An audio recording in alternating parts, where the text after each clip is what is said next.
We're here talking to Bruce Duncan, Captain Swish, about live baiting. Well, live baiting, catching bait. One of the most important things to remember is you have to hook the fish. And if the bait is incorrectly rigged, it's going to minimise your chance. Every single one of us has hooked a fish, been winding it in, and it falls off. Bugger, didn't use enough glue. It's because that hook was not set correctly, so therefore the fish had it in his mouth, but he didn't actually get hooked itself properly.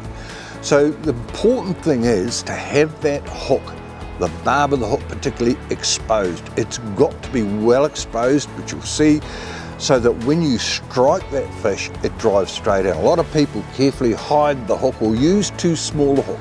We use minimum of 7-bar-0 or 8-bar-0 hooks. Two reasons: they're easier to rig and you damage less fish if the small fish are going to be released. And it's easier to handle a big hook. So having the barb exposed is incredibly important. And rigging it correctly so that it's not going to fall apart is equally important. But catching live baits, I mean, there's no drive-through bait shops for fish to feed on, so consequently they're living in their natural environment, and snapper chase down schools of bait fish and the likes of that and feed on them.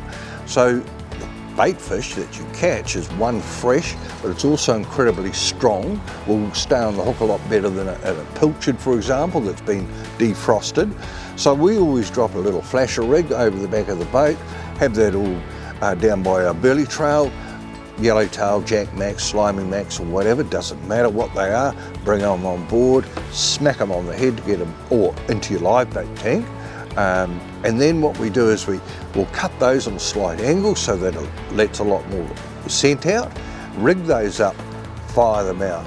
Because what happens with a fresh bait such as that is that it's incredible. You can be catching small fish, getting robbed all the time. You get the odd decent bite, but you miss them.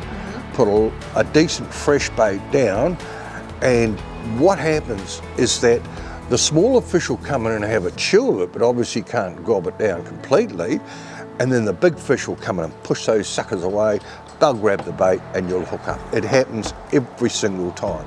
But the other thing you can do is actually put a live bait down, because what you're not seeing is what's down there. If the bait fish are there, therefore there should be John Dory, kingfish as well. So you can put a live bait down directly behind the back of the boat, so that can be fishing and doing its own thing while you're fishing out the back of the boat, and that's not in your way.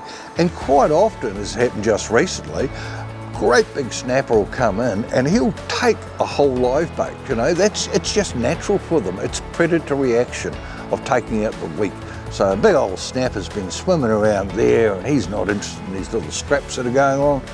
Seeing something that the littler fish or smaller fish, even that big, won't attack, he'll come in and grab it and away you go. Now you've got a great big snapper there that can be released because invariably with a live bait you're using live bait hook, which is designed to hook him in the side of the mouth, not down in the gut. Or he's a big nice fish to go in the smoker. Your call. Fresh bait's obviously the best bait you can get is the natural bait, and what I'm using is a very heavy sinker because I want to hold that bait rod down away from all the other lines. You'll see we've got 3 little hooks there. That's all we need. You can get them with 6, but that only gets difficult with multiple hookups. So all we're going to do is drop that simply straight to the bottom. But when it hits the bottom, we're going to lift it up a couple of meters so that you avoid catching undersized snapper. Often the snapper will come up and take it, but there we are, we've hit the bottom now. So we're going to wind it up a little bit like such. We can put that down out of the way. It won't go over the side because the guide and the line is through there. Aha, Mr. Jack Mack, welcome on board, fresh bait. Right way to treat them rather than let them die slowly is to give them a bit of a smack. So we're going to do some ground baiting out here, which is really just chopping up a few pillies. Keep periodically doing this. So what happens now is that these chunks will just drift down in the current and slowly, oh, piss off bird, slowly move out, and the snapper that are spread on the bottom, because there's no structure here, it's simply we're just fishing on open sand, is that those fish will pick them up, start to feed, and it just engenders a bit of hunger in them. Hey Bruce, I'm on. Yoo-hoo! Whoa, oh, just lift the rod up, wind down. Watch your rod tip the whole time. That's that fresh bait.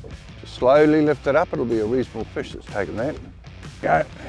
You know, there's a nice eating size snapper, but look what he's done to the big head, you know, absolutely munted it. And that's, what, 5 minutes? Wouldn't even be 5 minutes in the water, fresh bait.